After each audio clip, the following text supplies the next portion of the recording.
video pembelajaran dengan materi polimorfisme pada mata kuliah pemrograman berorientasi objek. Jadi kita akan membahas video singkat mengenai pengantar untuk mata kuliah PPO di pertemuan ke-10 yaitu polimorfisme. Nah, apa sih polimorfisme? Polimorfisme itu adalah berasal dari terminologi poli yang artinya banyak dan morfos artinya bentuk, atau bisa diistilahkan adalah banyak bentuk. Jadi dalam object oriented programming, pendekatan polimorfisme ini adalah kemampuan si program untuk menghandle banyak bentuk. Nah, ini artinya kita bisa memproses objek-objek yang berbeda jenisnya dan kelas yang berbeda melalui satu antarmuka yang seragam. Kemudian jenisnya ada dua tipe, yaitu adalah static binding dan juga dynamic binding, atau polymorphisme statis yang contohnya pada method overloading, dynamisnya adalah pada contoh method overriding. Kemudian yang statis ini dengan penerapan di overloading dilakukan sewaktu kompilasi, dan juga Java nanti tahu metode mana yang akan dilakukan pemanggilan. Kemudian untuk aturannya adalah nama metode harus sama ya dengan metode yang lain, jadi tidak boleh berbeda. Kemudian parameternya lebih harus memiliki perbedaan. Patternnya boleh sama, boleh juga berbeda. Contohnya dari polimorfisme statis adalah di program ini. Jadi kita misalkan punya public class cetak ya, punya metode yang sama namun parameternya berbeda. Nah, saya punya max number ya, kan dua metode yang sama yaitu max number. Nah, tapi parameter dan tipenya berbeda, parameternya tipe berbeda. Kita kembali ke aturan tadi. Nama metode itu harus sama ya. Parameter beda, ini wajib beda. Return itu optional, dia bisa sama, bisa juga berbeda. Nah, pada kasus ini saya punya kelas cetak di mana kita punya max number ya, metodenya max number. Ini kita punya tipenya beda dan juga parameternya beda ya. Tipenya double ya, yang satunya adalah integer, tapi sama-sama dia max number. Inilah yang disebut dengan polimorfisme. Dia bisa sama namanya ya. Bisa sama, kemudian tadi parameternya harus berbeda dan returnnya boleh sama maupun boleh berbeda. Parameternya itu berbeda ya. Kemudian tipe datanya juga berbeda.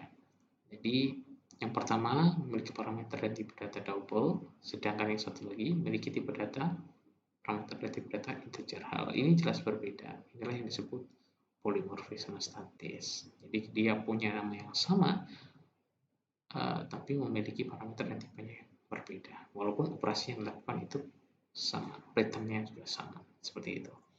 Ini bisa berbeda, ini returnnya bisa berbeda, bisa juga sama.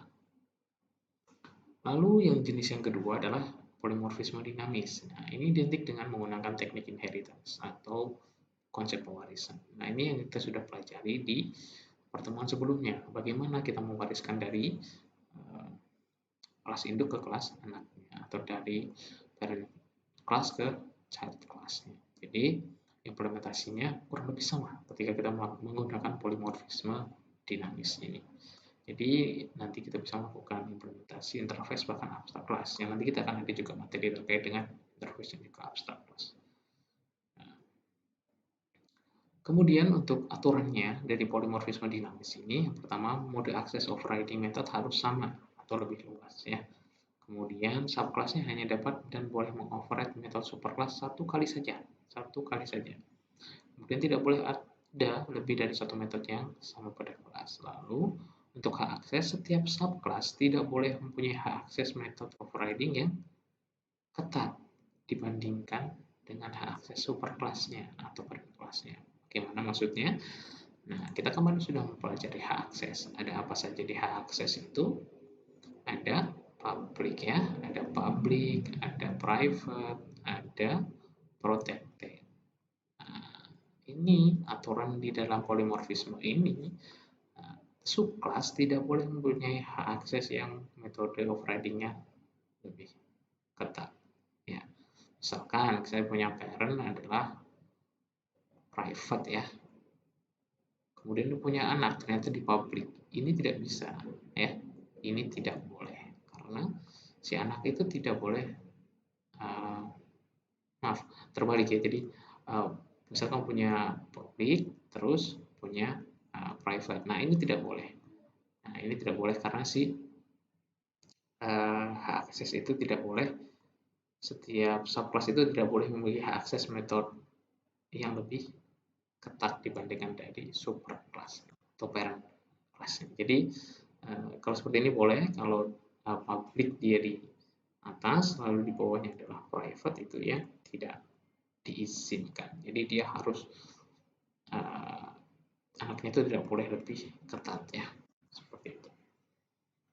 Kemudian kita masuk ke dalam contoh sederhananya. Contohnya adalah semua objek memenuhi dari relasi misal.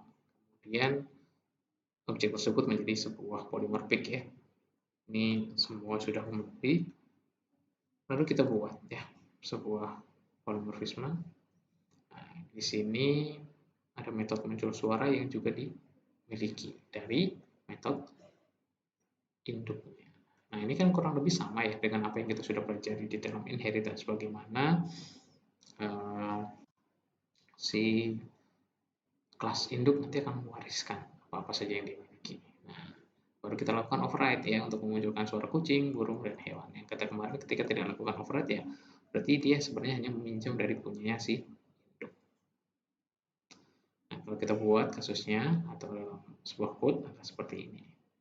Ya, kita membuat hewan ya, hewan dari kucing yang nanti mengambil dari atau extend ya, menggunakan extend dari hewan. Jadi bakal muncul sebuah metode yaitu untuk muncul suara dan seterusnya. Oke, kemudian silakan teman-teman nanti ada tugas, silakan dikerjakan dan diselesaikan. Dalam aplikasi e-commerce ada berbagai jenis pesanan seperti makanan, pakaian, dan elektronik. Nah, kita ingin mengimplementasikan sistem pengiriman yang dapat menangani berbagai jenis tersebut. Nah, pesanan ini punya satu nih, sama hitung biaya kirim. Nah, ini menjadi metode yang sama, banyak bentuknya. Silakan nanti teman-teman bagaimana implementatifnya untuk menguasai lebih lanjut materi ini, silakan bisa dikerjakan dan diupload di Wix. Lalu kita ada mini game untuk sebelum nanti teman-teman mengimplementasikannya ya, konseptual yang kita pahami, kita punya flashcard lagi ya, kita bermain dengan flashcard. Nah, ini terkait dengan terminologi yang perlu dipahami di dalam materi polimorfisme. Nah, seperti apa? Nah, kita coba. Nah, seperti ini, seperti biasa kita melakukan akses linknya. Kemudian kalau dimulai permainan, ini ingat ya, ada waktu yang berjalan, nanti teman-teman screenshot ya hasilnya di akhir dengan waktu yang diusahakan secepat mungkin ya. Misalkan banyak bentuk itu adalah polymorph, ternyata salah ya, ini ternyata polymorph dan seterusnya. Kita sudah menggunakan ini, silakan nanti untuk mengasah dari kemampuan teman-teman memahami terminologi-terminologi yang ada. Oke, baik, seperti itu teman-teman untuk video pembelajaran kali ini. Semoga dapat memberikan insight baru untuk memahami baik secara terminologi maupun dari teknikal dari materi polimorfisme dalam mata kuliah pemrograman berorientasi objek. Saya cukupkan untuk video kali ini. Terima kasih. Wassalamualaikum warahmatullahi wabarakatuh.